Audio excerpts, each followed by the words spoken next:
repeated. The Manchuria campaign had begun.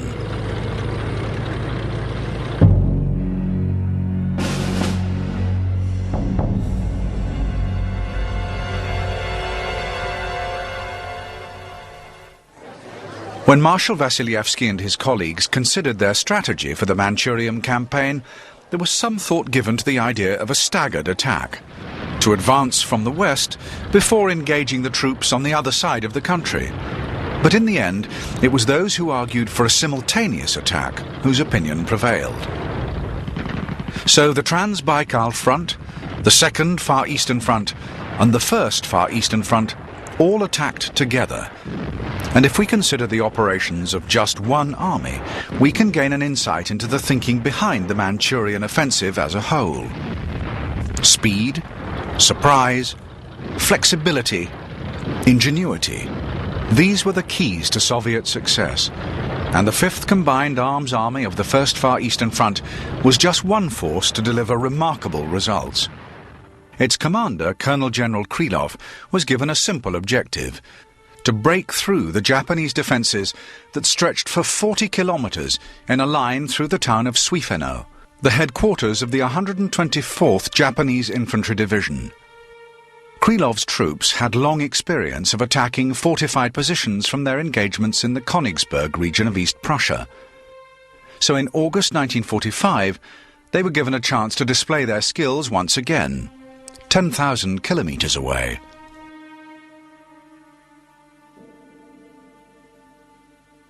To the Japanese, it seemed inevitable that any Soviet attack would come through the Suifeno Valley. But Krylov decided to take a less obvious approach. It was typical of the events that took place on the first day of the Manchuria campaign. Defying heavy rain, the Fifth Army's advance parties were instead ordered to move forward through the woody, hilly terrain that lay to the north. At first, the Japanese failed to notice the almost silent companies of infantry and supporting engineers. When the advancing Soviets arrived at the first of the Japanese defensive positions, they were still well protected by the cover of night, and the full reality of the situation now revealed itself to the Japanese forces.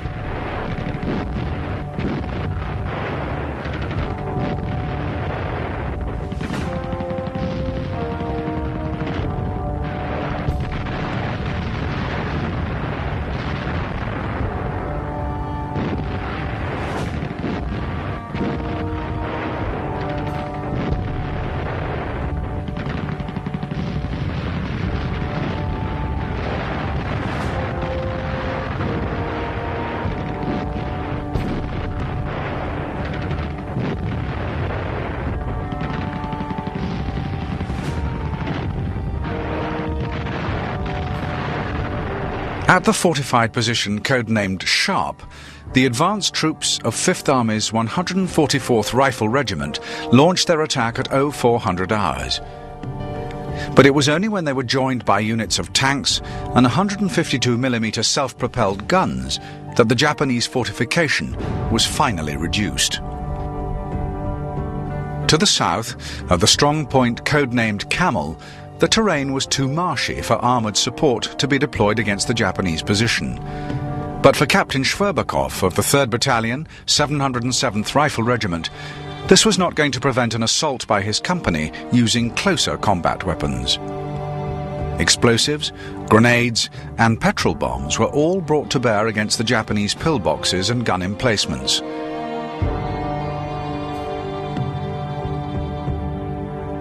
The unsettling menace of the flamethrower was also deployed with devastating effect.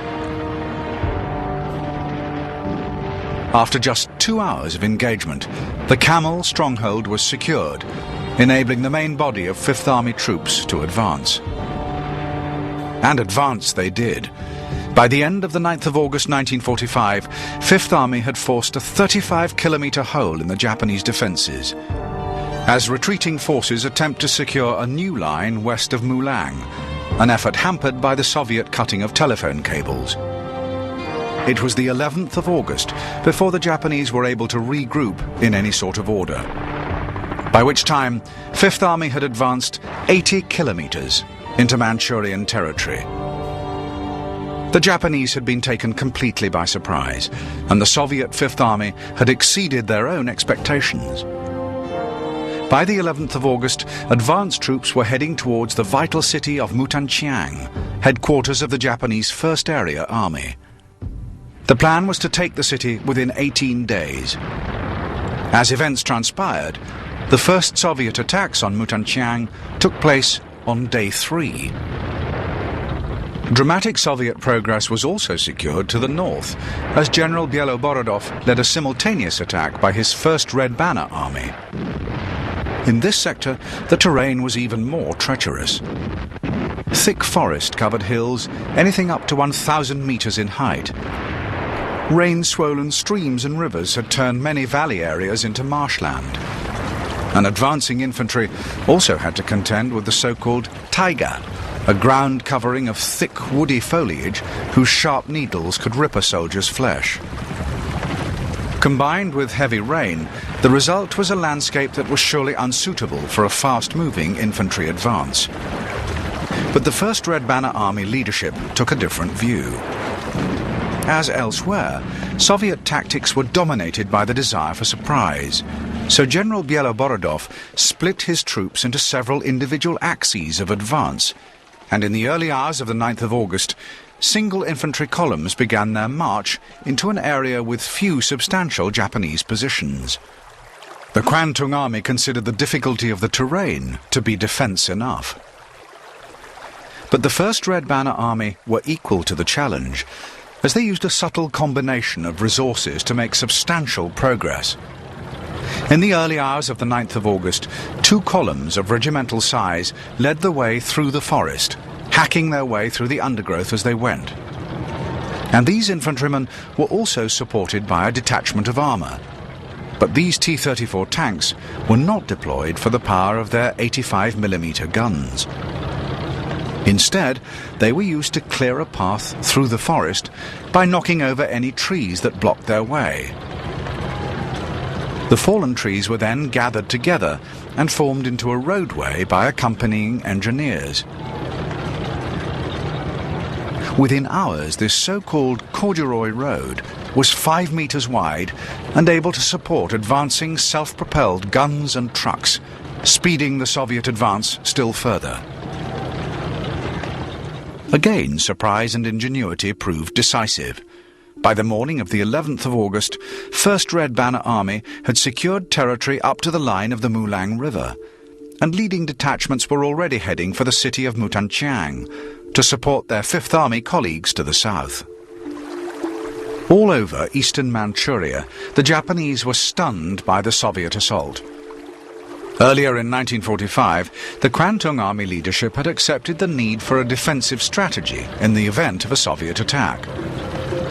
The plan was to engage the invaders immediately, before staging an orderly withdrawal to the plains region in the south, while continuing to harry the enemy at every opportunity.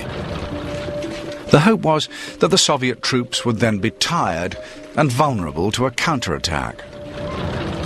It was a realistic strategy, but the sheer speed of the Soviet offensive prevented any kind of coherent response. In the southeast, the Soviet 25th Army swept down towards Japanese northern Korea at breakneck speed, supported by the power of the Soviet Pacific Fleet. As 25th Army moved forward, they found Japanese defences already laid waste by the big guns of their naval colleagues, and their relentless progress continued. After just 2 days' advance, 25th Army troops had reached Korean territory. Without stopping, they marched on towards Chuniking, a strategically important port, which eventually fell on the 16th of August. Further dramatic success was also reported by Lieutenant General Zakhvatiev, commander of the 35th Army that formed the right flank of the First Far Eastern Front. As was the case elsewhere, Zakhvatiev's men were forced to contend with unhelpful terrain in the early hours of the attack. They also had to deal with considerable Japanese defences. 35th Army's task was to isolate and then reduce the 2 fortified regions of Hutu and Mishan. To achieve this, General Zakhvatiev divided his men into two groups,